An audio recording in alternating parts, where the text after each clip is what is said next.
뉴욕시가 원숭이 두창 확산 속도를 늦출 조치를 강구하기 위해 공중보건 비상사태를 선포했습니다. 올겨울 미국에 또 한 차례 코로나19 파동이 닥치면서 1일 확진자 수가 100만 명에 육박할 것이라는 관측이 제기됐습니다. 미국 경기 침체 논란이 주택시장으로 번지고 있습니다.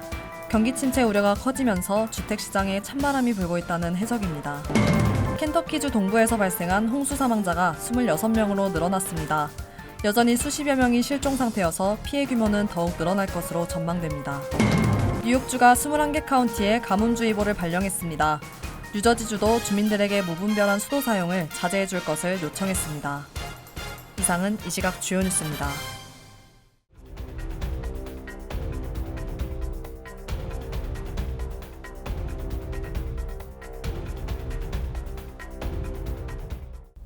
시청자 여러분 안녕하십니까? KBN 뉴스입니다. 뉴욕시가 원숭이 두창 확산 속도를 늦출 조치를 강구하기 위해 공중보건 비상사태를 선포했습니다. 연방정부 차원의 비상사태 선포도 검토 중인 것으로 알려졌습니다. 보도에 박준환 기자입니다. 에릭 애덤스 뉴욕시장과 아슈윈 와산 뉴욕시 보건국장은 30일 공동 성명을 내고 뉴욕 시민 약 15만 명이 현재 원숭이 두창 감염 위험에 노출돼 있다며 공중보건 비상사태를 선포했습니다. 애덤스 시장과 와산 국장은 이번 사태는 전국은 물론 전 세계적으로 긴급조치와 자원 투입에 긴요함을 요한다며 공중보건 비상사태는 이 같은 중대함을 반영하는 것이라고 설명했습니다. 뉴욕시의 비상사태 선포는 전날 캐시 호컬 뉴욕 주지사가 주 저녁에 재난 비상사태를 선포하는 행정명령을 발표한 지 하루 만에 나왔습니다. 호컬 주지사는 미국 원숭이 두창 환자 4명 중 1명 이상이 뉴욕주에서 나오고 있다고 밝혔습니다. 행정명령을 통해 주정부는 원숭이 두창 백신 접종 대상자를 확대하고 백신 데이터를 주 보건당국에 제공하며 백신 접종 확대와 검진 역량 강화 등의 노력을 배가할 수 있게 된다고 호컬 주지사는 표현했습니다. 미국 내에서 가장 먼저 지역 공중보건 비상사태를 선포한 도시는 샌프란시스코이며 오늘부터 발효합니다. 연방정부 차원의 공중보건 비상사태 선포 가능성 역시 거론되고 있습니다. 사비에르 베세라 보건인적서비스부 장관은 지난 28일 연방정부는 원숭이 두창 대응 상황을 계속 주시 중이며 이를 통해 비상사태 선포 여부를 검토할 것이라고 밝혔습니다. 세계보건기구는 지난 23일 원숭이 두창에 국제적 공중보건 비상사태를 선포한 상황입니다. 원숭이 두창 누적 확진자는 풍토병 지역과 비풍토병 지역을 포함해 전 세계 74개국 17,000명으로 추산되며 사망자는 8명으로 확인되고 있습니다. KBN 뉴스 박준환입니다. 이처럼 미국에서 원숭이 두창 발병이 확산하고 있지만 추가 백신 수급은 현실적으로 10월 말에나 가능해 사실상 백신 절벽 상태가 도래할 가능성이 높아졌다는 보도가 나왔습니다. 워싱턴 포스트는 연방정부가 수십만의 원숭이 두창 백신 추가 확보를 발표했지만 10월까지 백신 공급이 어려워지며 3개월간 백신 공백이 이어질 수 있다고 보도했습니다. 워싱턴 포스트는 복수의 익명 관계자를 인용해 추가 주문한 백신 50만 회분은 글로벌 수요 등을 이유로 덴마크에 위치한 제조사 바바리안 노르딕에서 10월 말 이전에는 인도받기 어려운 상황이라고 밝혔습니다. 바바리안 노르딕은 이와 관련해 미국이 추가로 주문한 50만 회분은 올해 안에 전달될 예정이라는 입장만을 밝혔습니다. 현재까지 확보한 공급 물량으로는 원숭이 두창 최우선 위험 집단으로 분류되는 동성애 혹은 양성애 집단 160만 명 가운데 3분의 1가량만 접종이 가능한 상황입니다. 연방정부는 현재까지 모두 110만 회 분량의 지네오스 백신을 확보한 상태입니다. 지네오스는 식품의약국이 유일하게 허가한 원숭이 두창 백신입니다. 지네오스를 2회 접종해야 면역체계가 형성되는 것을 고려하면 산술적으로 약 55만 명에 대한 백신 접종만 가능한 것입니다. 미국에서 원숭이 두창 감염자 수가 매주 2배 가까이 증가하는 것을 감안한다면 백신 부족 상태가 미 전역을 덮칠 가능성을 배제할 수 없다는 우려가 나오고 있습니다. 직접적 위험 집단에 속하지 않더라도 바이러스 확산 속도 등을 고려해 접촉 가능성 등을 이유로 백신 접종을 희망하는 수요까지 더하면 접종 대상 수는 더 늘어날 가능성이 크다고 전문가들은 지적합니다. 바이든 대통령이 코로나19 재확진 사흘째 검사에서도 양성 반응을 보였습니다. 무증상으로 건강한 상태이지만 바이든 대통령이 코로나 완치 사흘 만에 재확진된 것을 계기로 코로나 치료제인 팍스로비드와 관련한 치료 후 재발이 논쟁의 대상이 되고 있습니다. 바이든 대통령 주치의인 케빈 오코너 박사는 바이든 대통령의 건강 메모에서 오늘 아침 안티젠 검사는 여전히 양성이라고 밝혔습니다. 그는 바이든 대통령 상태는 여전히 괜찮다면서 대통령은 관저에서 미국 국민에 대한 업무를 계속 수행할 것이라고 밝혔습니다. 앞서 바이든 대통령은 지난 21일 코로나19에 확진된 뒤 격리 상태에서 항바이러스제 팍스로비드 치료를 받고서 27일 음성 판정을 받고 공식 활동을 재개했습니다. 하지만 사흘 뒤인 30일 검사에서 다시 양성 판정을 받고 재격리에 들어갔습니다.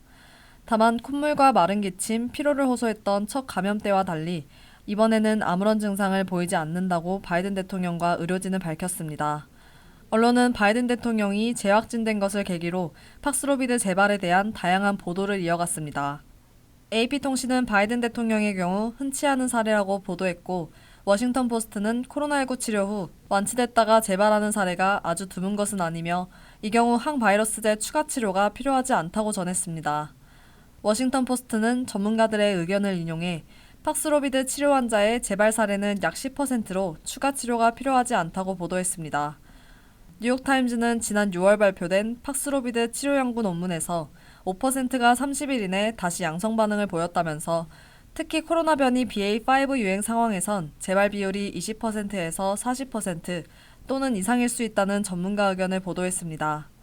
앞서 CNN도 팍스로비드 처방을 받은 사람 중에 코로나19가 재발한 경우가 늘고 있으며 특히 무증상 재발의 경우 많은 사람을 감염시킬 우려가 있다는 전문가들의 경고를 전했습니다. 질병통제예방센터는 연구진의 보고서를 토대로 지난 5월 팍스로비드 치료 이후 코로나19 재발 환자에 대한 새로운 지침을 발표했습니다. 재발 환자는 5일간 다시 자가격리에 들어가야 하며 증상 회복 뒤에도 10일 동안 마스크 착용이 권고됐습니다. 올겨울 미국에 또 한 차례 코로나19 파동이 닥치면서 1일 확진자 수가 100만 명에 육박할 것이라는 관측이 제기됐습니다. 이러한 전망 속에 보건 전문가들은 세계인들이 앞으로 닥칠 파동에 대비해야 한다고 경고하고 있습니다. 박준환 기자가 전해드립니다.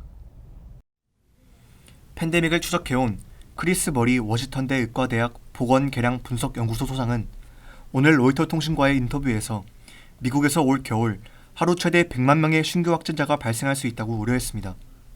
로이터 통신은 머리 소장의 이 같은 예측은 전 세계가 코로나19 팬데믹에서 벗어나 엔데믹으로 향할 수 있다는 기대감을 저버린다고 전했습니다.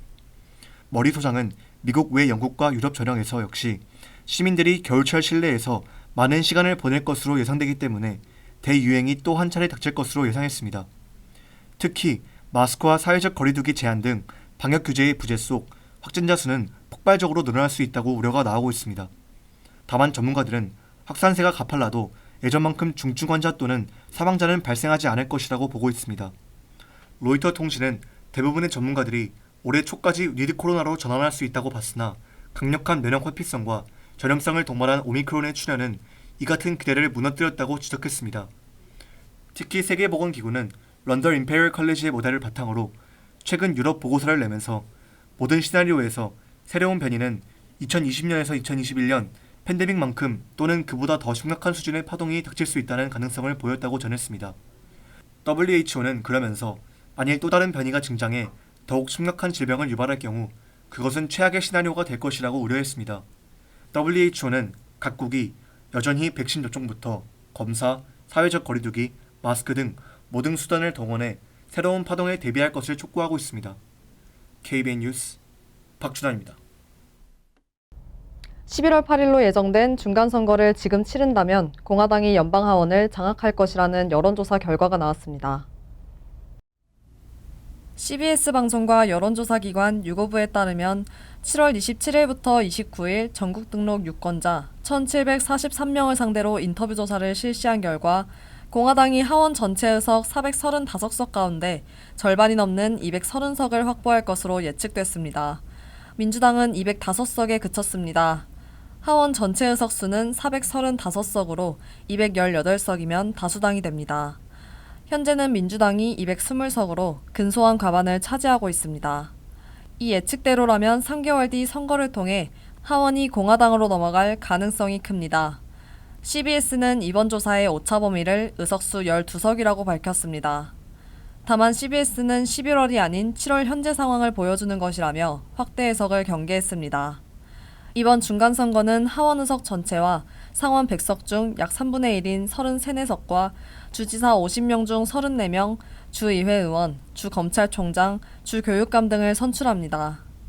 바이든 대통령이 속한 민주당은 현재 상원도 아슬아슬하게 장악하고 있습니다.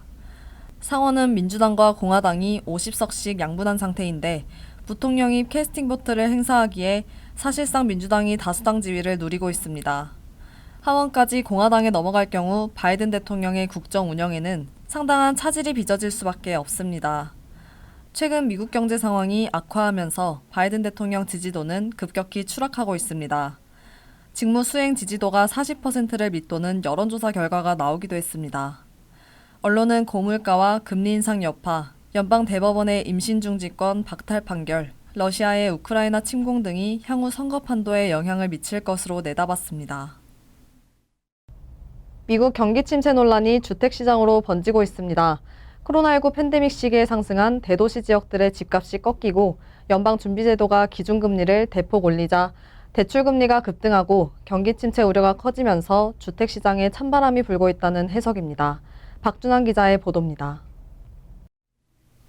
마켓워치는 부동산 전문 사이트 리얼터닷컴 발표를 인용해 미국 200개의 대도시에서 주택 4채 중 1채꼴로 매매 가격이 떨어졌다고 보도했습니다. 네바다주의 레노와 텍사스 오스틴 등 일부 지역은 전체 주택 중 30% 이상의 가격이 하락했습니다. 마켓워치는 코로나19 사태 초기 집값이 올랐던 지역들에서 최근 수요가 급감하고 있다며 미국 주택시장이 마침내 얼어붙고 있다고 해석했습니다. 상무부는 지난달 신규 주택 판매 건수가 전년 같은 기간보다 8.1% 감소한 59만 건이라고 발표했습니다. 코로나19 사태가 전 세계로 확산되던 2020년 4월 이후 가장 낮은 수준입니다. 연준이 기준금리를 잇따라 인상하며 주택담보대출 금리가 상승한 영향이 큽니다. 뱅크 오브 아메리카에 따르면 지난달 28일 기준 30년 만기 주택담보대출 평균 금리는 5.3%로 1년 전 2.5%의 배 이상입니다. 경기 침체 우려도 심화되고 있습니다. 국내 총생산에서 주택 관련 활동의 지표로 꼽히는 주거투자는 2분기에 전년 동기보다 12% 줄었습니다. 경제연구소 옥스포드 이코노믹스의 부동산 경제학자 샘 헬은 미국 주택가격이 정점을 찍은 것으로 보인다며 내년 중반에는 전년 동기보다 5% 하락할 수도 있다고 전망했습니다. 주택시장이 아직 건재하다는 반론도 있습니다. 주택 수요가 타격을 받았지만 공급이 여전히 크게 부족해서입니다. 부동산 중개인협회에 따르면 지난 6월 기준 미국에서 기존 주택이 매물로 나와 팔리기까지 걸리는 기간은 평균 14일로 2011년 5월 이후 가장 짧았습니다. KBN 뉴스 박주단입니다. 켄터키주 동부에서 발생한 홍수 사망자가 26명으로 늘어났습니다. 여전히 수십여 명이 실종 상태여서 피해 규모는 더욱 늘어날 것으로 전망됩니다. 앤디 버시어 켄터키 주지사는 어제 기자회견에서 에팔레치아 고원지대에서 발생한 홍수로 인한 사망자가 1명 늘었다며 현재까지 모두 26명이 사망한 것으로 확인됐다고 밝혔습니다. 이어 인명피해 규모는 크게 증가할 것이라며 모든 희생자를 찾는 데 몇 주가 걸릴 수 있다고 전했습니다. 연방재난관리청의 1일 브리핑에 따르면 실종자는 최대 37명으로 알려지고 있습니다. 추가적인 비 피해 가능성도 제기되고 있습니다. 이번 주에도 비 예보가 이어지고 있고 일부 지역은 폭풍우가 몰아치면서 여전히 돌발 홍수가 발생할 가능성도 있습니다. 폭우로 기반시설이 무너지며 구조 및 복구에도 어려움을 겪고 있습니다. 버시어 주지사는 수십 개의 다리가 파괴돼 사람들에게 다가가기 어렵게 만들고 있다고 밝혔습니다. 켄터키 일대 13,000여 가구에 전기와 가스 공급이 중단된 상태입니다. 바이든 대통령은 켄터키의 연방 재난 지역을 선포하고 긴급 구원 자금 지원에 나섰습니다. 버지니아 서부와 웨스트 버지니아 남부도 홍수의 영향권에 들며 일부 지역에서 정전 사태가 벌어지고 도로가 유실됐습니다. 웨스트 버지니아는 6개 카운티에 비상사태를 선포했고 버지니아 역시 남서부 일대에 비상사태를 선언했습니다. 반면 뉴욕과 뉴저지주는 가뭄으로 인한 피해가 예상됩니다. 뉴욕주는 21개 카운티에 가뭄주의보를 발령했고 뉴저지주도 주민들에게 무분별한 수도 사용을 자제해 줄 것을 요청했습니다.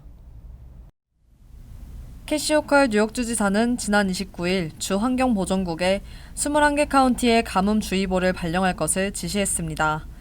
호컬 주지사는 최근 주저녁 강수량이 부족해 건조 상태를 해결하기가 어려운 상황이라고 밝혔습니다. 가뭄주의보가 발령된 카운티는 서포 카운티 외에 이리 카운티, 리빙스턴 카운티, 나이아가라 카운티, 톰킨스 카운티, 와이오밍 카운티 등입니다. 환경보전국에 따르면 건조한 날씨가 올 봄부터 시작돼 하천의 흐름과 지하수 수준이 평년 대비 낮아진 것으로 나타났습니다. 해당 카운티의 경우 저수지의 수위가 평년보다 2에서 6인치 낮았습니다. 가뭄주의보는 주의, 경고, 비상, 재해의 국가 가뭄주의보 4단계 중 첫 번째 단계입니다. 뉴욕주에서는 해당 카운티 주민들에게 향후 수주 동안 가능한 한 물을 절약할 것을 당부했습니다. 뉴저지도 주저녁 곳곳에서 가뭄 현상이 벌어지면서 주정부가 주민들에게 무분별한 물 사용을 자제할 것을 당부했습니다. 28일 주 환경보호국은 헌터든, 미들섹스, 소머셋, 유니온 카운티 등 4곳은 중간 수준의 가뭄 영향을 받고 있다며 수도 사용을 절제해야 한다고 밝혔습니다. 허드슨, 에섹스, 모리스 카운티 등 일부 지역에서도 비정상적으로 건조한 기후가 지속되고 있다며 주의를 요구했습니다. 한인 밀집 지역인 버겐 카운티의 경우 린드어스트, 노스 알링턴, 이스트 러더퍼드 등 남부 지역이 가뭄 영향을 받는 것으로 나타났습니다. 주 환경국은 당분간 더위가 이어질 것으로 보여 수도 수요가 급증하면 일부 지역에서는 수도 공급이 중단될 수도 있다며 주의를 당부했습니다. 유틸리티 요금을 체납한 뉴욕주 저소득층이 체납 요금이 줄거나 사라진 8월 고지서를 받아들게 될 전망입니다. 캐시 호컬 뉴욕주지사는 29일 저소득층의 전기와 가스 유틸리티 요금을 지원하기 위해 5억 6,700만 달러를 투입한다고 밝혔습니다. 호컬 주지사는 뉴욕주 역사상 최대 규모의 유틸리티 지원이 8월 1일부터 시작된다며 뉴욕주 의회 공공서비스위원회가 2억 5천만 달러를 주 예산에서 할당할 수 있도록 승인해 준 것에 대해 감사하다고 밝혔습니다. 이에 따라 주요 전기와 가스 회사의 저소득층 고객은 뉴욕주가 제공하는 일회성 크레딧을 받게 되며 8월 청구서에서 기존 연체 금액이 면제된 것을 확인할 수 있습니다. 지원 대상은 에너지 지원 프로그램에 등록한 저소득층 가구로 주저녁 32만 7천 가구에 달하는 것으로 추정됩니다.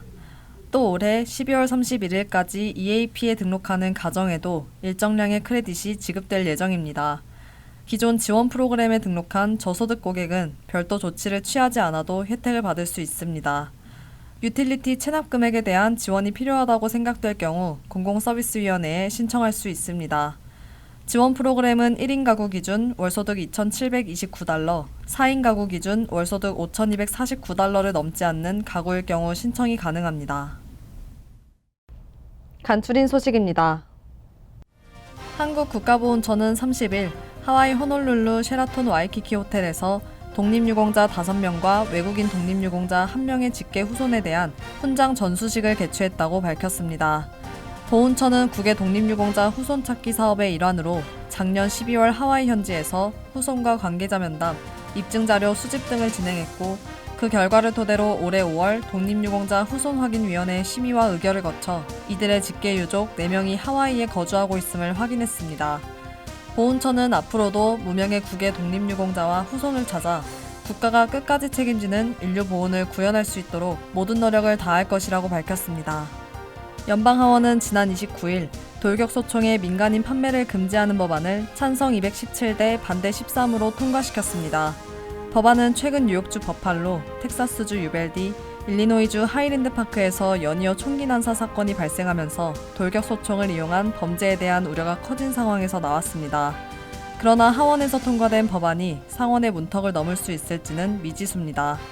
법안이 상원에서 통과하려면 60표 이상이 나와야 하지만 공화당 내에서 총기 규제 강화에 대한 반대가 강해 법안 통과가 쉽지 않은 상황입니다. 교내 총격 방지를 위한 투명책 가방 의무화 조치가 물류 대란으로 인해 시행도 못하고 중단될 위기에 처했습니다. 조지아주 애틀랜타 남부의 클레이턴 카운티 교육청은 8월 새학기부터 시행 예정이었던 투명책 가방 의무화 조치를 일단 보류한다고 밝혔습니다. 교육청은 당초 110만 달러의 예산을 투입해 전교생에게 투명책 가방을 배포할 예정이었지만 물류난으로 인해 개학일까지 5만 2천 개의 가방 물량 확보에 실패했습니다. 카운티 교육감은 8월 개학일에 학생들이 일반 책가방을 메고 와도 등교를 금지하지 않겠다며 학부모들이 개인적으로 투명 책가방을 구입할 수도 있다고 밝혔습니다. 역대 3위에 해당하는 천문학적인 금액의 복권 당첨자가 나왔습니다. 메가밀리언 홈페이지에 따르면 지난 29일 밤에 진행된 추첨을 통해 메가밀리언 잭팟 복권 한 장이 일리노이주에서 팔린 것으로 확인됐습니다. 해당 복권은 시카고 외곽인 데스플레인스의 한 주유소 겸 편의점에서 팔린 것으로 알려졌습니다. 메가밀리언 당첨금은 13억 3,700만 달러로 메가밀리언 사상 역대 2위, 미국의 전체 복권 사상 역대 3위에 각각 해당합니다. 당첨자는 향후 29년에 걸쳐 연금 형태로 당첨금을 받거나 현금 옵션을 선택해 7억 8,050만 달러를 한 번에 받을 수 있습니다. 환율과 증권 소식입니다.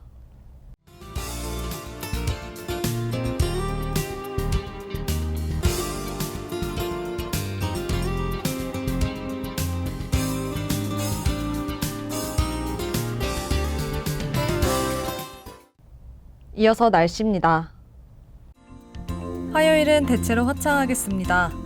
낮 최고 기온은 90도, 섭씨 32도, 밤 최저 기온은 73도, 섭씨 23도로 예상됩니다. 수요일도 화창하겠습니다. 목요일은 화창하고 더운 날씨가 이어지겠습니다. 이상으로 KBN 뉴스를 마칩니다. KBN과 함께 즐거운 저녁 되시기 바랍니다.